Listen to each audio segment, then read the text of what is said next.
Hi! I'm actually feeding and rocking the baby at the same time as I'm making this video, so I'm hoping that I don't make you seasick.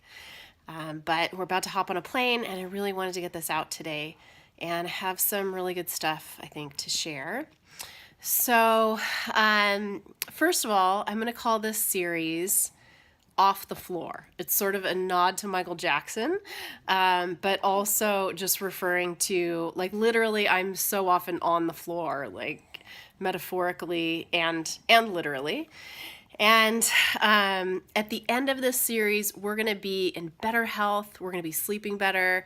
We're going to be on our way to recovery in all ways and in recovery in all ways from being disconnected in whatever ways we have gotten disconnected in our new motherhood. So I'm really excited to welcome you to the first actual video of this series. The last video I did was an introduction. So if you didn't see that, there's also a link to order the book on there.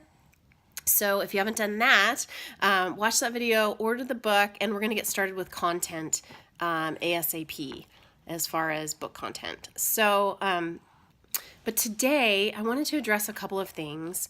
First of all, I think with women, a lot of times there's a lot of blame and shame on top of the disconnection that happens. And I was having a conversation with Kyle a couple of weeks ago and had this realization that, we were talking about why do women experience this disconnection with themselves so often? Like in life, also as new moms, and there's some really practical reasons why that would happen, obviously, right? Sleep, your life is completely different, all of that. But on top of that, I realized that if women were not biologically predisposed to putting themselves and their own needs aside, our race would not continue. If we were not able to put our needs aside for our baby's needs, our babies literally would not survive. So if we are not biologically predisposed to do that, right, the race doesn't continue. So there's a very important reason why women tend to be predisposed to putting other people's needs ahead of their own. It just kind of runs out of control when it's not actually biologically needed, right? Like we're predisposed to that, I think, in all areas of our lives, in particular phases of our lives, definitely. But just in general, we're kind of predisposed to doing that. So I wanted to take the blame off of that. And on top of being biologically predisposed to putting everyone else's needs above our own and sort of quote unquote losing ourselves, we're in a patriarchal society. We're in a society where women have not even voted for that many years. We're in a society, there she is, where women have not been valued. And so they've been put second, if not last. And we've gotten used to putting ourselves that way, right? Not you, though. This girl is going to learn something different because I'm going to show her something different. And even though we have that biological predisposition to putting ourselves last, we need to show our daughters that that is appropriate in raising a child for like the first few weeks or months. We need them to survive, and we need their needs to come absolutely first, but our needs need to be met as well.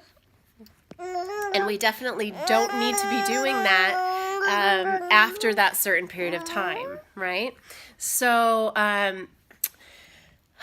yeah, I just wanted to really say, like, I think on top of it being so challenging to have a new baby and to have a brand new life and to have your old life kind of blasted to smithereens, which can be a great thing. It's great to start over. It's great to really look at assumptions and expectations that we have about our lives. And we're going to do a lot of that too in this series. But it's also, really difficult. And on top of that, to have this like at least for me, I was like, why am I doing this? Why is it so hard for me? You know, why do I have this tendency to kind of lose myself? And I haven't ever been somebody who has done that really with boyfriends. You know, some people all of a sudden just be into their boyfriend's football team or whatever their boyfriend's in. I wasn't even someone like that, but I definitely have found myself kind of lost, and my needs last, and I'm ready to reclaim that. So I hope you're ready to reclaim that also, because that's a big part of what we'll be doing on this series. And it's not in like an FU way at all to anybody in your life, especially your baby. Of course, we're going to meet your baby's needs, and we're going to meet them beautifully and wonderfully and fully. And we're also going to learn how to meet our own needs, and above that, to really completely reconnect with our true selves and to live from our heart in that way, and to live out of this just looking at other people's needs and completely forgetting or not having time for our own. So we're going to change all of that in this series, and I'm really, really happy that you're here. Order the book if you haven't done that yet, and read the introduction. And the next video, I will chat with you about what's in the introduction. I actually haven't read this book in a couple of years. Even though I wrote it, I'm actually really excited to reread it and look at it from a new mom's perspective, because there's going to be, it's just a whole different angle we're going to take. So much love. Have a wonderful day, and I'll see you soon. Bye.